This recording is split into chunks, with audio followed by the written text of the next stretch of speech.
quero saudar com a paz do Senhor os nossos amados irmãos e irmãs do portal Escola Dominical. Estamos muito alegres e felizes por podermos estar aqui com os irmãos e com as irmãs, mais uma vez meditando na gloriosa palavra do Senhor.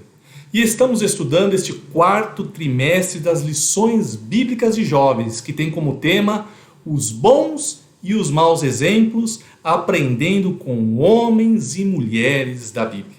E hoje estaremos estudando a lição de número 10, que tem como tema João Batista, prepare o caminho do Senhor.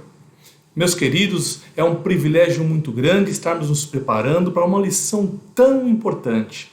Um tema muito pouco explorado na escola dominical, que é sobre o ministério de João Batista. Eu tenho certeza que ao final desta aula, os amados irmãos e irmãs estarão mais preparados para estarmos sim na escola bíblica dominical, juntos reunidos com os nossos irmãos, aprendendo e ensinando a palavra de Deus. E nessa lição de número hoje, o primeiro ponto que nós vamos abordar é quem foi João Batista. Eu convido os amados irmãos e irmãs a abrirem as suas Bíblias no Evangelho segundo escreveu Lucas, lá no capítulo 1. Vamos ler os versículos de 5 a 7. Evangelho segundo escreveu Lucas, capítulo 1, versículos de 5 a 7, nos diz assim a palavra do Senhor. Existiu no tempo de Herodes, rei da Judeia, um sacerdote chamado Zacarias, da ordem de Abias, e cuja mulher era das filhas de Arão. O nome dela era Isabel, e eram ambos justos perante o Senhor, vivendo irrepreensivelmente em todos os mandamentos e preceitos do Senhor. E não tinham filhos, porque Isabel era estéril e ambos eram avançados de idade. Meus queridos, o texto sagrado que nós lemos fala que João Batista, ele nasce de uma mãe estéril e de pais já idosos. Nós já podemos aprender aqui nos versículos que nós lemos que Zacarias era da ordem de Abias, pois haviam 24 classes de sacerdotes oficiando por turnos, e a de Abias era a oitava dessas classes. Conforme essa distribuição é relatada, se os irmãos e irmãs quiserem depois meditar, lá no primeiro livro das Crônicas, no capítulo 24, no versículo 10. Também vimos que o ministério deles tinha uma linhagem legítima. A vida dos pais de João Batista era uma vida regada de bons exemplos e, detalhe, numa geração corrompida. Eles verdadeiramente viviam aquilo que pregavam. Algo que era raro não só naqueles dias, mas também nos dias críticos que nós vivemos nos dias de hoje. Também aprendemos nesses versículos que a mãe de João Batista, Isabel, ela era estéril. E a esterilidade para a mulher era algo muito difícil naquela época. Elas eram chanceladas como com que não tendo o favor divino, como sendo desprivilegiadas. Era até mesmo uma grande vergonha perante as outras pessoas. Tanto é que se nós formos lá, nesse mesmo Evangelho segundo escreveu Lucas, no capítulo 1, o versículo 25, os irmãos vejam o que nos diz a palavra do Senhor. Assim me fez o Senhor nos dias em que atentou em mim, para destruir, olha só, o meu opróbrio entre os homens. Então nós vemos que Isabel sentia na pele toda a dificuldade da esterilidade. Meus queridos, naquela época, quem governava era o rei Herodes, conhecido como um grande. Era um idumeu que governou na Judeia entre 37 a.C. até o ano 4 depois de Cristo. Ele ali, para se favorecer perante o povo, adotou a religião judaica como prática. E também tinha relacionamento com Roma porque dependia do governo romano para continuar governando. A história nos conta que este Herodes o Grande fez grandes obras, era um grande construtor, né? Muito parecido com alguns governantes em nossos dias que têm aquele prazer, não é, de começar uma obra. Mas esse Herodes aí, ele começava e terminava, viu? Ele fez ali o Porto da Cesareia, uma obra muito grande, conhecida da época, também a Fortaleza de Massada e uma das mais importantes, a ampliação do Templo de Jerusalém. Ele foi o responsável por exemplo, construir ali o Átrio dos Gentios, algo que não existia no projeto ali feito por Salomão. Mas tudo isso para o quê? Para ter um bom relacionamento entre o povo. A história também nos conta que ele foi um governante astuto, cruel e perverso. Segundo os historiadores, chegou a matar vários membros da sua própria família por ciúmes. Teve ciúmes de esposas, teve ciúme até dos seus filhos. Matou mais de um de seus filhos por medo que eles viessem a ser mais inteligentes do que ele, a tomar o seu poder. A palavra nos conta dos seus filhos Alexandre, Aristóbulo e Antípatro. A história aqui corrigindo, não a palavra. E que ele mandou matar esses filhos justamente para proteger o seu governo. Também foi ele que mandou matar as crianças com menos de 2 anos por causa de toda aquela informação que havia sobre o nascimento de Jesus, que seria o rei dos judeus. Então, com o objetivo de eliminar o Messias, ele mandou matar as crianças com menos de 2 anos de idade. Então, esse era o panorama do momento aonde aonde João Batista é então ali concebido pelos seus pais. Então seus pais, eles recebem a imagem de seu nascimento. Onde nós vemos isso? Peço para os irmãos abrirem as suas Bíblias. Vamos falar bastante desse evangelho segundo escreveu Lucas, no capítulo 1 e depois no capítulo 3. Mas vamos abrir agora no capítulo 1, vamos ler dos versículos de número 8 até o versículo de número 10. Nos diz assim a palavra: E aconteceu que, exercendo ele o sacerdócio diante de Deus, na ordem da sua turma, segundo o costume sacerdotal, coube-lhe em sorte entrar no templo do Senhor, para oferecer o incenso. Aqui está falando de Zacarias, versículo 10. E toda a multidão do povo estava fora, orando a hora do incenso. Meus amados, não havia ali oportunidade para todos os sacerdotes servirem dentro do templo. Eram mais sacerdotes do que trabalho. Hoje a gente vive o inverso, tem mais trabalho do que gente disposto a trabalhar. Mas naquela época tinha muita gente querendo trabalhar no serviço do templo, porém não havia trabalho para todos, então se lançava-se sortes ali para saber se você teria a chance de poder cumprir a sua função como sacerdote. E detalhe, se um sacerdote servisse uma vez, ele não poderia servir pela segunda vez. Então você teria uma única chance durante toda a sua vida. E vejam, meus irmãos, que haviam sacerdotes que chegaram a morrer sem nunca ter servido no templo. E oferecer o incenso era um grande privilégio. O incenso era oferecido 2 vezes por dia, de manhã e à tarde. E então chegou o dia de Zacarias, o dia, a oportunidade que ele tinha de entrar no lugar santo para ali queimar, oferecer incenso ao Senhor. E foi nesta oportunidade que ele teve um encontro com o anjo de Deus. Vamos lá? Evangelho segundo escreveu Lucas, capítulo 1. Agora nós vamos ler os versos de 11 a 13. Nos diz assim a palavra do Senhor. Então o anjo do Senhor lhe apareceu, posto em pé à direita do altar de incenso. E Zacarias, vendo-o, turbou-se e caiu temor sobre ele. Mas o anjo lhe disse: Zacarias, não temas, porque a tua oração foi ouvida. E Isabel, tua mulher, dará à luz um filho, e lhe porás o nome de João. Nós vemos nestes versículos que Zacarias, ele temeu perante a mensagem do anjo do Senhor. A palavra nos diz que nós devemos temer sim a Deus, porém confiar nele, confiar na sua palavra. E ele, quando fala conosco, o Senhor é fiel para cumprir. Então ali, Zacarias não deveria ter temido aquela mensagem. Aquela mensagem seria uma mensagem que lhe traria alegria. Olha só agora os versículos 14 e 15.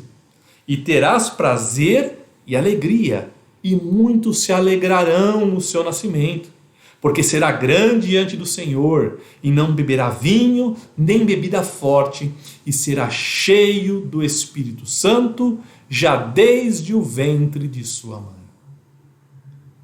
Fruto de oração, que gera um milagre e traz alegria. Esta era justamente a consequência da oração dos pais de João Batista.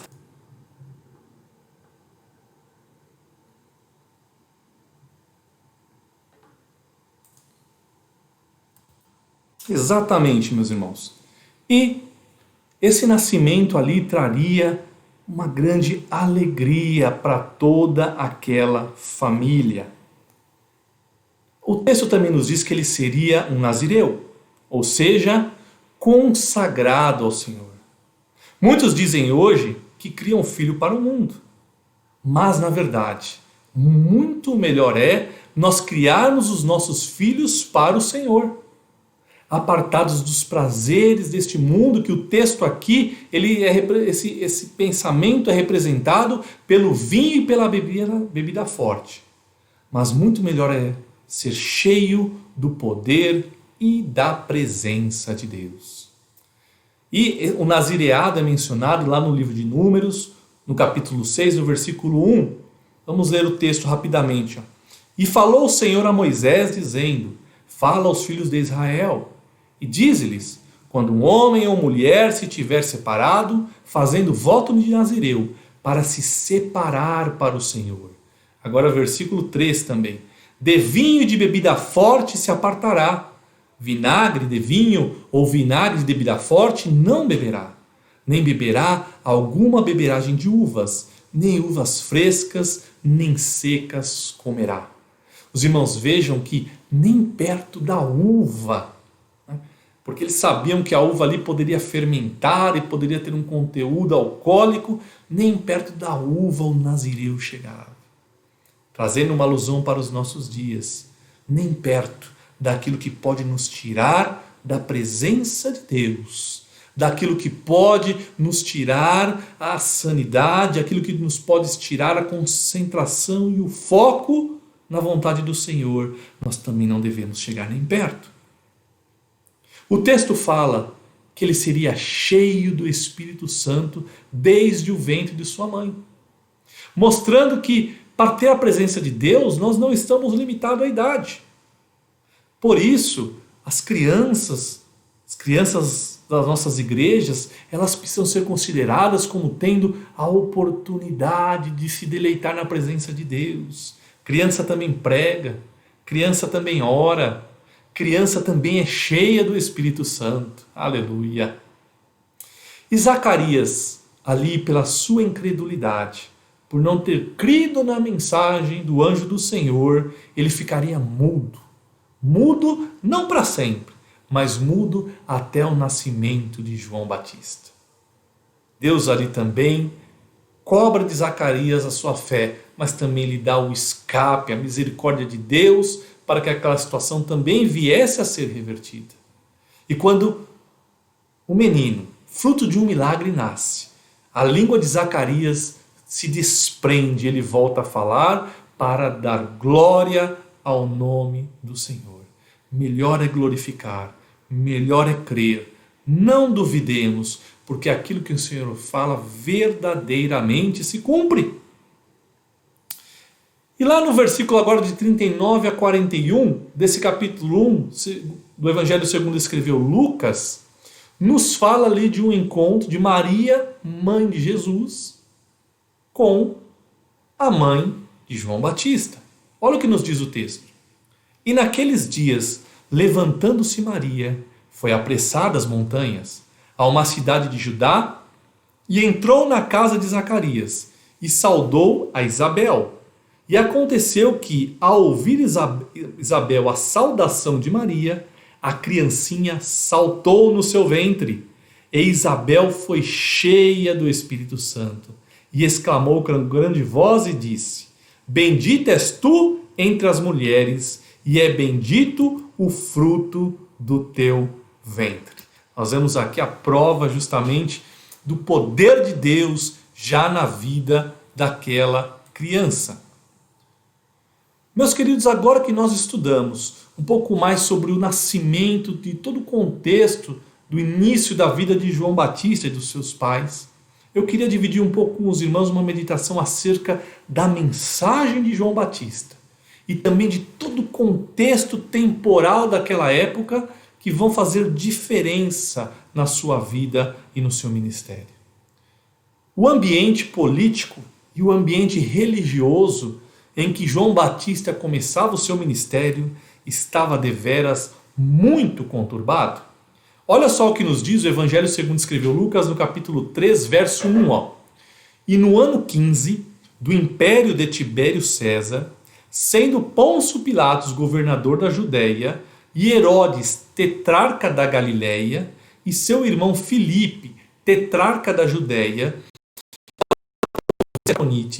e Lisânias tetrarca de Abilene, sendo Anás e Caifás sumos sacerdotes, veio no deserto a palavra de Deus a João, filho de Zacarias.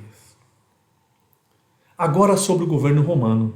Israel se encontra num estado de extrema corrupção, onde os conflitos de interesses, meus queridos, estavam dominando não só o ambiente político, mas também o ambiente religioso.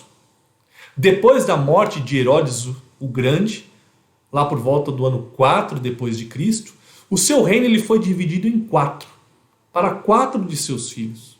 Por isso que o título de tetrarca, como mencionou ali no texto, esse título fala literalmente governador de uma 4ª parte. Ou seja, como se dividiu o reino de Herodes o Grande em 4, cada um de seus filhos era considerado um tetrarca. E esse título ele dividiu entre os seus filhos da seguinte forma: a Galileia e a Pérea ficou com Herodes Antipas, que reinou do ano 4 depois de Cristo até o ano 39. E Jesus viveu na Galileia justamente no governo desse filho de Herodes o Grande, que foi Herodes Antipas. A parte da Itureia e Traconites foi para Herodes Filipe. E Abilene, que fica mais ou menos ali na região norte, ele deu para Lisânias. E a Judéia e a Samaria e Edom ficou para o outro filho de Herodes, chamado Arquelau. Esse Arquelau, segundo os historiadores, foi um dos mais terríveis governantes que estiveram naquela região. E ele era tão ruim como rei que os próprios judeus se dirigiram a Roma e pediram para que ele fosse deposto, que fosse colocado ali um rei romano. Por isso que nós vemos, na época, nos tempos de Jesus, quando Jesus é crucificado, é justamente o governador romano que está no governo desta região, que é Pôncio Pilatos. Ele foi entre 3º e 4º dos governantes após essa mudança, essa saída de um dos filhos de Herodes o Grande. E o cenário religioso? Se nós vemos todo esse conflito no cenário político, onde a busca de interesses era uma prática muito assídua, no meio religioso não é diferente. Se passaram cerca de 400 anos que Deus não falava com o povo por meio de um profeta. E o que o texto nos disse lá no versículo 2 desse capítulo 3, Evangelho segundo escreveu Lucas? Que haviam 2 sumos sacerdotes. Imaginem, meus queridos. A lei falava somente sobre um sumo sacerdote, mas ali haviam 2.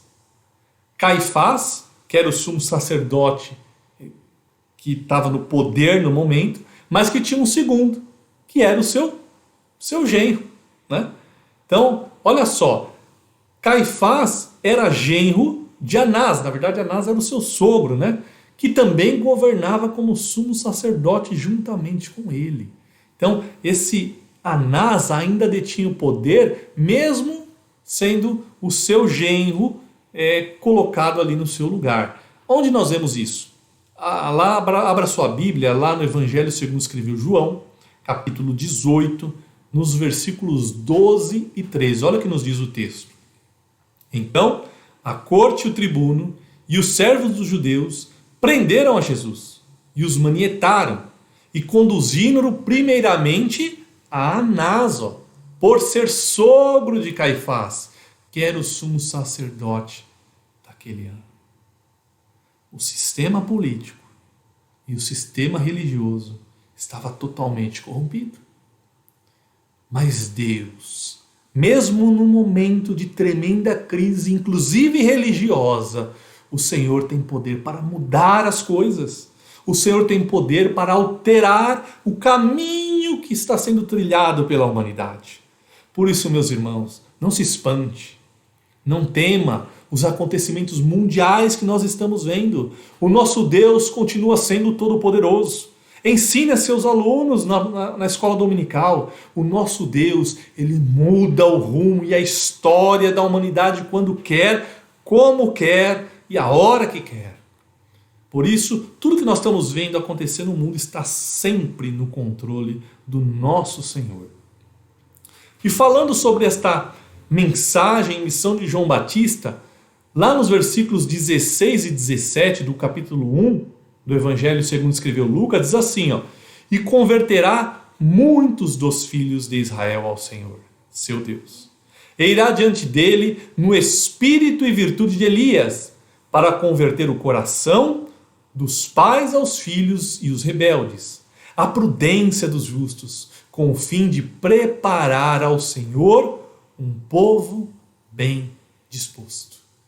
Meus queridos, nós sabemos que há alguns aí que querem usar este versículo, né, para dizer ali, quando diz que ele veio no espírito de Elias, né? Então os espíritas usam esse versículo para dizer que ele era uma reencarnação de Elias, mas não é isso que está nos dizendo o texto. Porque quando fala de espírito em virtude, quer dizer que ele teria o mesmo ímpeto, ele teria a mesma ousadia que teve Elias, a mesma forma de cumprir a vontade de Deus, porque Elias confrontou o rei Acabe, Elias confrontou os profetas de Baal, né? Então, João Batista viria nesse mesmo ímpeto, nesta mesma força, né? E agora, indo lá para o capítulo 3, nos versos de 3 a 5, nós continuamos vendo justamente como ele exerceu o seu ministério. Olha lá o que nos diz o texto. E percorreu toda a terra ao redor do Jordão, pregando o batismo de arrependimento para o perdão dos pecados. Segundo o que está escrito no livro das palavras do profeta Isaías, que diz: voz do que clama no deserto, preparai o caminho do Senhor, e endireitai as suas veredas, todo vale se encherá, e se abaixará todo monte outeiro, o que é tortuoso se endireitará, e os caminhos escabrosos se aplanarão, e toda a carne verá a salvação de Deus. Depois, se os irmãos e irmãs quiserem ver esta mesma passagem lá no livro de Isaías, está no capítulo 40, nos versículos de 3 a 5. Essa mesma passagem, descrita agora no Evangelho segundo escreveu Mateus, no capítulo 3, verso 1, nós vemos ela como uma declaração de João Batista. Olha só como relatou o evangelista. E naqueles dias apareceu João Batista pregando no deserto da Judéia e dizendo: arrependei-vos, porque é chegado o reino dos céus. Então, esta palavra de arrependimento era a principal pregação de João Batista. E essa conclamação para o batismo, né, que ele trazia, essa proclamação era uma declaração pública que todos deveriam fazer de arrependimento. Quando uma pessoa se batizava nas águas com João, no batismo de João, aquilo era uma declaração onde cada um se dizia como pecador. Cada um reconhecia os seus próprios pecados, reconhecia que era um pecador. Algo muito difícil naquela época, porque muitos achavam, como cumpriam a lei, que aquilo bastava para não os transformar num pecador, né? Eu estou oferecendo sacrifícios, eu estou cumprindo a lei, então eu estou fazendo a minha parte. Eu não sou um pecador. Mas esse ato, ele é comparado em nossos dias, quando nós aceitamos a Jesus como o nosso suficiente Senhor e Salvador. Aceitar a Jesus, assim como o batismo de João, era uma declaração de nós como pecadores, como dependentes das misericórdias de Deus. E esta mensagem de arrependimento, ela precisa estar presente em nossos púlpitos, meus queridos, e em nossas pregações. A mensagem da cruz, ela consiste no perdão e na remissão dos pecados. A mensagem da cruz não é atender os nossos pedidos e desejos, como temos visto em nossos dias. Muitas vezes, quando se faz o apelo, se diz: o Senhor vai te dar aquilo que você quer. O Senhor vai te livrar do teu problema, como se aquilo fosse uma troca. Aceitar a Jesus e o batismo de João era uma declaração de arrependimento. E olha que nós temos isso na Escritura. O arrependimento é necessário. Evangelho segundo escreveu Lucas, capítulo 13. Olha o que nos diz o verso 3.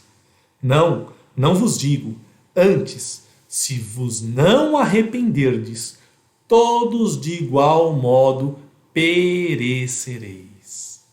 O arrependimento é necessário para aqueles que querem alcançar o perdão e a misericórdia de Deus. Agora, falando um pouquinho sobre a mensagem de João ao povo. Capítulo 3, verso 7 do Evangelho segundo escreveu Lucas nos diz: Dizia, pois, João à multidão que saía para ser batizada por ele: raça de víboras, quem vos ensinou a fugir da ira que está por vir? Produzi, pois, frutos dignos de arrependimento. E não comeceis a dizer em vós mesmos: temos Abraão por pai, porque eu vos digo que até destas pedras pode Deus suscitar filhos a Abraão. Talvez nos perguntemos, meus queridos e queridas, por que João chama a multidão de raça de víboras?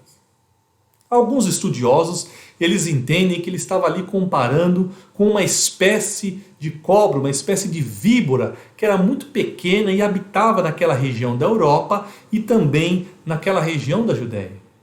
E esse tipo de víbora, uma de suas principais características é de que ela se fixa no seu alvo, ardentemente na sua presa, e ela possui ataques extremamente rápidos. William Hendrickson, em seu comentário bíblico, ele fala que, embora aquelas víboras fossem pequenas em tamanho, elas eram muito ardilosas, muito enganosas. Então, João Batista estava comparando alguns que estavam ali no meio do povo como sorrateiros, sucintos e ardilosos e perigosos. O próprio Jesus também usou essa expressão raça de víboras em 2 ocasiões durante seu ministério. A primeira foi na situação envolvendo a cura do endemoniado cego e mudo. Esse milagre, após Jesus realizar este milagre, os fariseus começaram a murmurar e acusaram Jesus de expulsar os demônios por Belzebu, vejam só. Está lá no Evangelho segundo escreveu Mateus, capítulo 12, no verso 24. Outra ocasião que Jesus usa essas palavras raça de víboras também foi contra escribas e fariseus, quando ele denunciou a hipocrisia deles, porque eles se escondiam atrás de uma falsa santidade. Era só aparente, né? E mesmo sendo avisados, eles continuavam na mesma prática. Então Jesus fez essa declaração parecida com a de João Batista. Lá no Evangelho segundo escreveu Mateus, capítulo 23, verso 34, quando ele fala: serpentes, raça de víboras, como escapareis da condenação do inferno? A mensagem de João Batista deixava claro as suas reais intenções, o seu real objetivo de pregar o arrependimento. Meus queridos, é algo que eu chamo os irmãos e irmãs a meditar. Quais são as nossas verdadeiras intenções em sermos cristãos e nos rotularmos como evangélicos? Por que, meus queridos, nós queremos ser filhos de Deus? Será que é somente para ter um título, algo para ir, ou para aplacar a nossa consciência perante as falhas que certamente cometemos? Será que temos demonstrado verdadeiros frutos de arrependimento?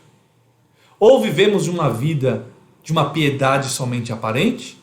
Algo que cada um de nós, professor também que vos fala, precisamos sempre meditar, para que não venhamos a entrar pelo caminho dos escribas e dos fariseus e ouvir aquela frase que ninguém quer ouvir do Senhor: apartai-vos de mim naquele grande dia. Mas olha só como reagiu a multidão. Capítulo 3, verso 10 agora. E a multidão o interrogava, dizendo: que faremos, pois? E ele respondeu e lhes disse: quem tiver 2 túnicas, reparta com quem não tem. Quem tiver alimentos, o faça da mesma maneira. E chegaram também os publicanos para serem batizados e disseram: mestre, que devemos fazer? E ele lhes disse: não peçais mais do que aquilo que vos está ordenado. E os soldados o interrogaram também, dizendo: e nós o que faremos? E ele lhes disse: a ninguém trateis mal, nem defraudeis, e contentai-vos com o vosso soldo. Meus irmãos, nós vemos aqui a mensagem pregada por João Batista para 3 diferentes tipos de pessoas. O primeiro tipo foi a multidão. E para a multidão ele falou: olha, é preciso amar, é preciso repartir com quem não tem. Ter 2 túnicas naquela época, meus queridos e queridas, representava uma pessoa de vida abastada, alguém que tinha posses. Então João Batista estava dizendo: olha, você tem posses, você é abençoado, reparta com quem não tem. Ensinando, meus queridos, que não é simplesmente uma busca desenfreada pelo melhor carro, pela melhor casa, pela melhor roupa. O mundo age assim, meus amados irmãos e irmãs, mas nós, como servos do Senhor, precisamos ter uma postura diferente. Postura diferente. É importante você ter um carro confiável, que não quebra, que tem um ar-condicionado para os dias quentes. Claro, isso é muito bom, mas tudo isso tem limite. Nós vemos cristãos aí investindo grandes fortunas em carros de 200, 300 mil reais. Para que isso, meus queridos? Tem pessoas que não têm 100 reais para comprar mantimento para casa. Precisamos amar, ter o amor de Deus em nossos corações. O segundo tipo de pessoas que ele pregou e trouxe a mensagem foi para os publicanos. Porque naquela época era uma prática muito comum eu cobrar mais do que eu deveria. Então eu dava a parte que era de Roma, que Roma naturalmente estipulava, mas eu cobrava mais para ficar para mim. E não tinha só os publicanos, tinha os chefes dos publicanos, como Zaqueu, por exemplo, aqueles cobradores de impostos. Então, a mensagem de João Batista está nos ensinando que nós devemos ser justos, cobrar o certo, cobrar aquilo que nos é de direito, e aplicar isso nas nossas vidas, nos nossos negócios, nos nossos relacionamentos como funcionários. O que é correto que a empresa nos dê, assim devemos cobrar. Agora tem casos de pessoas aí que são demitidas e entram na justiça contra a empresa alegando coisas que não são verdade. Nós devemos só cobrar aquilo que é nosso.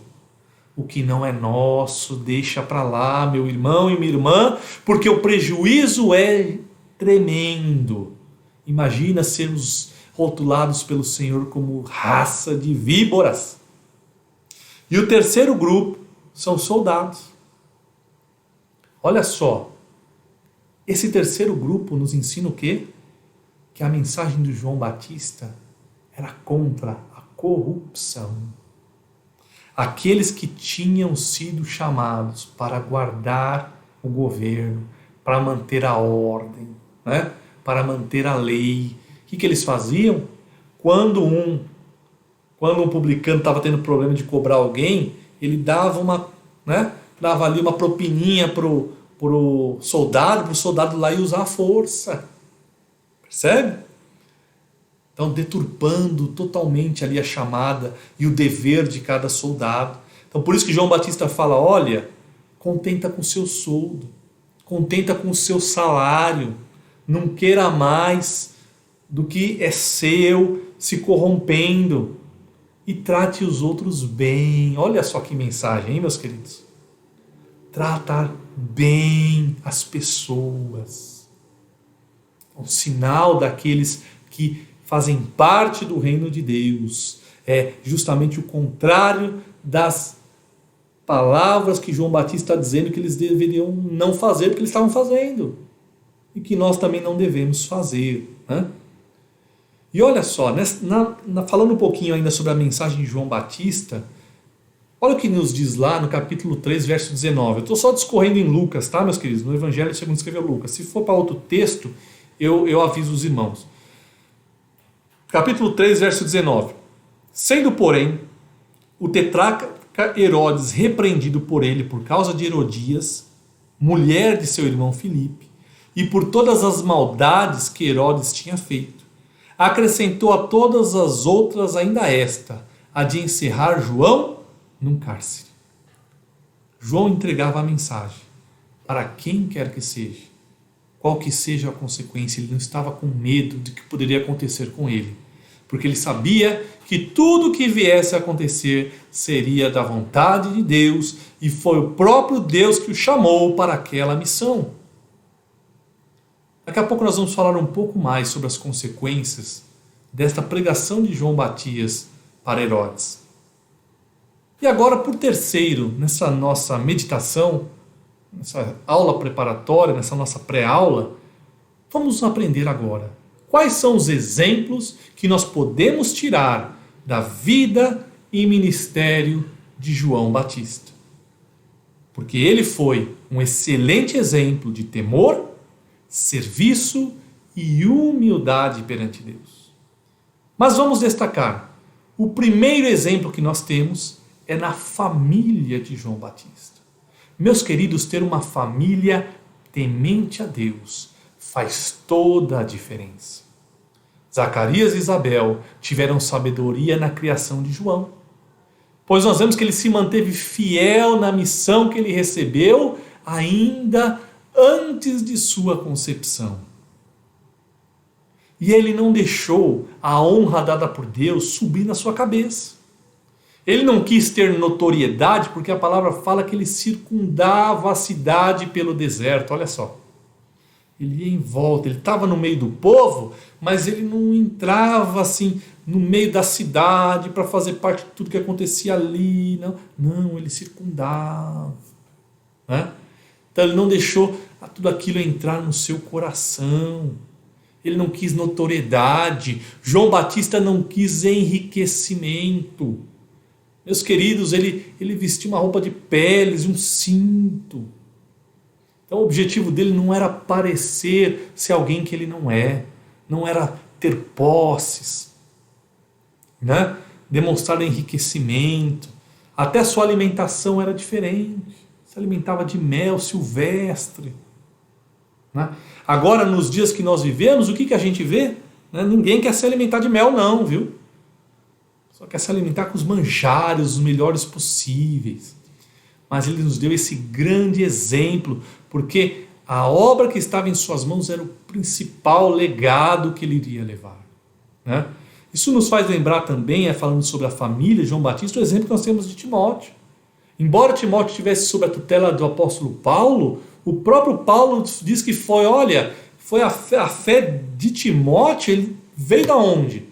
Veio dos ensinos da sua avó Lóide, da sua mãe Eunice. Então a importância da família no cumprimento da vontade de Deus, ela é tremenda. A segunda coisa que nós aprendemos no exemplo de João Batista é a simplicidade. Como eu disse, ele se desprendia das coisas desta vida. né?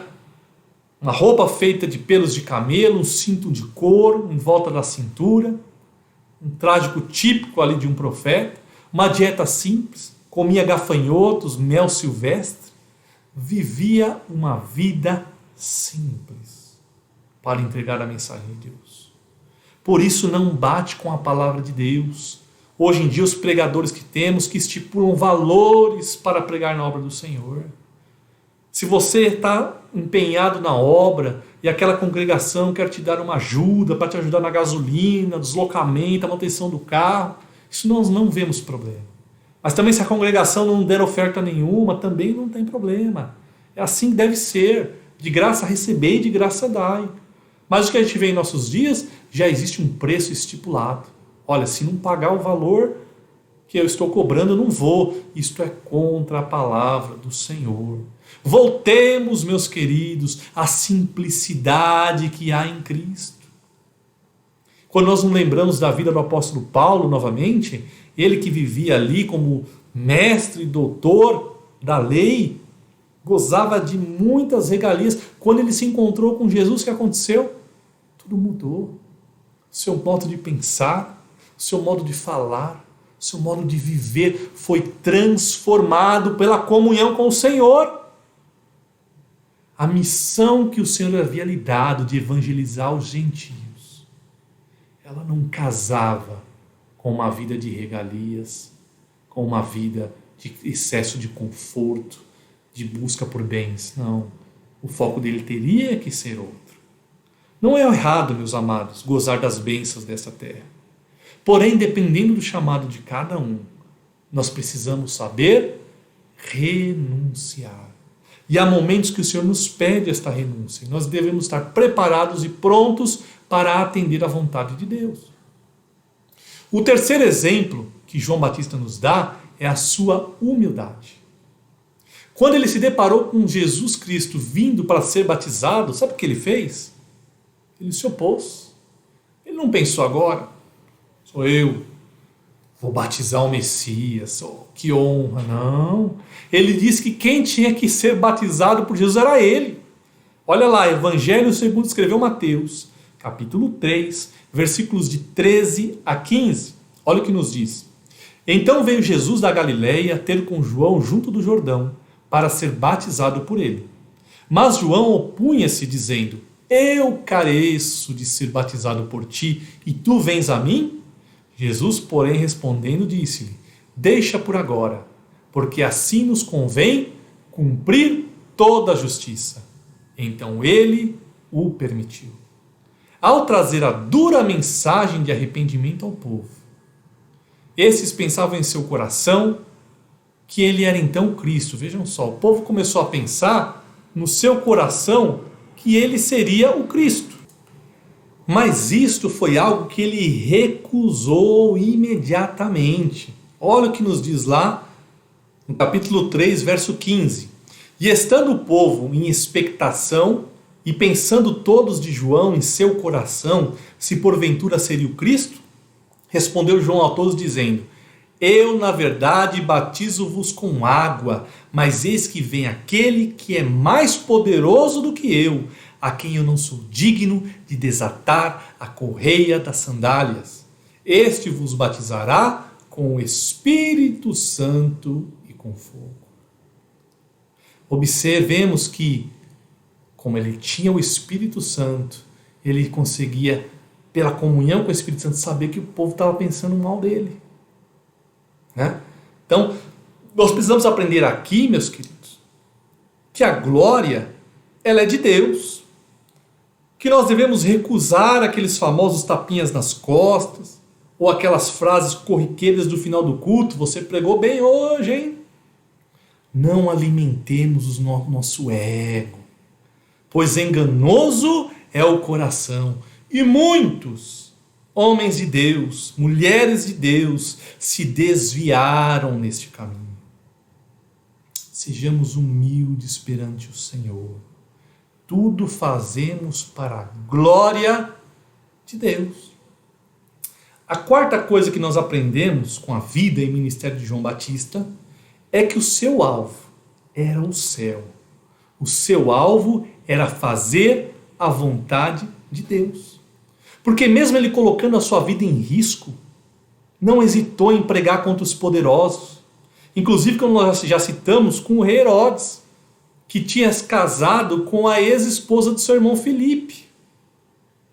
E João falou ousadamente contra esse casamento, para desgosto da Herodias, que era a nova esposa de Herodes e ex-esposa de Filipe.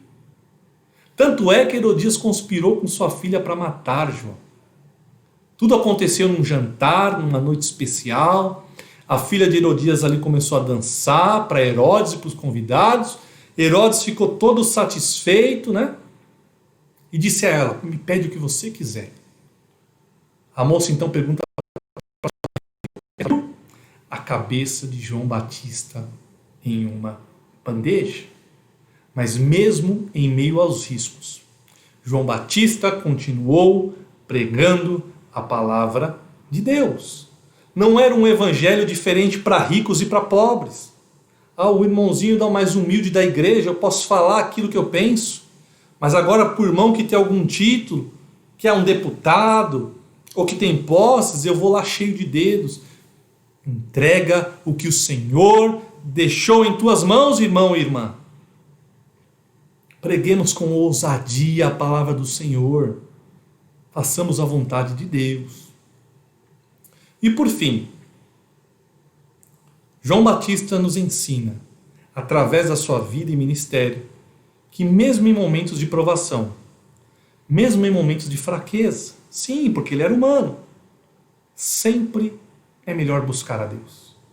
A palavra nos conta que enquanto João Batista estava na prisão, no que ali parece ser um momento em que ele fica um pouco temeroso, duvidoso, ele pede então que os seus discípulos vão até Jesus e perguntem se ele é realmente o Messias. Jesus não foi lá e deu uma resposta dura contra João, não. Jesus ali naquele momento faz milagres e prodígios e fala para os discípulos de João Batista: vai lá e conta para ele que eu sou o Salvador do mundo que havia sido prometido pelo Senhor. Olha o que nos diz lá, Lucas, agora capítulo 7, a partir do verso 18. E os discípulos de João anunciaram-lhe todas estas coisas. E João, chamando 2 de seus discípulos, enviou a Jesus dizendo: és tu aquele que havia de vir, ou esperamos outro?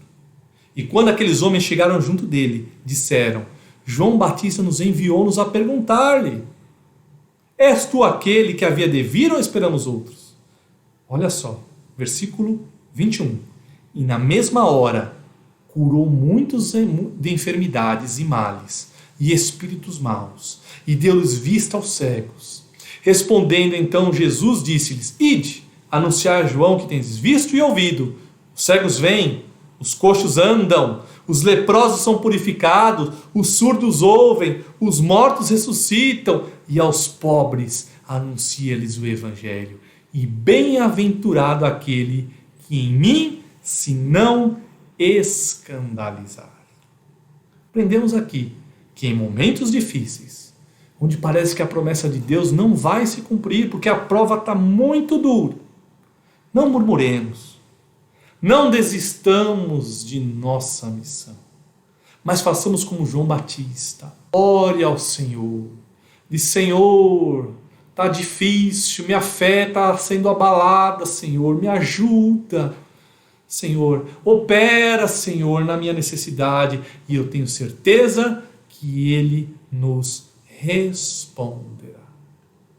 Assim como João Batista anunciou a vinda do Messias em carne, a Igreja do Senhor tem a missão de anunciar a volta de Cristo nas nuvens, para buscar aqueles que atenderem ao seu chamado de arrependimento. Anunciemos, amados irmãos e irmãs. Essa deve ser a principal prioridade de nossa vida. Precisamos deixar todo o embaraço. Precisamos prosseguir para o alvo. Com certeza, meus queridos, a volta do nosso Senhor e Salvador Jesus Cristo está hoje muito, muito mais perto do que jamais esteve. Deus abençoe a sua aula, em nome de Jesus. Amém.